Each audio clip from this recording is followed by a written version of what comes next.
نحمده ونصلی علی رسولہ الکریم، اما بعد۔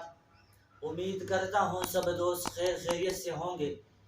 تو آج کی اس ویڈیو میں ہم یہ جاننے والے ہیں کہ جب کئی دوست آپس میں اکٹھے بیٹھ جاتے ہیں تو پتہ نہیں کیا سے کیا ہم بول لیتے ہیں اور ہمیں دھیان تک نہیں رہتا کہ ہم فلانے کے بارے میں کیا کچھ بولتے ہیں۔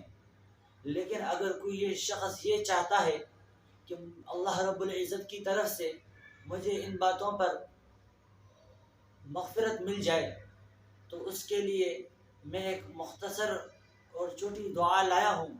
اگر کوئی شخص اس دعا کو پڑھ لے تو اللہ رب العزت اس کے گناہ معاف فرما دیں گے۔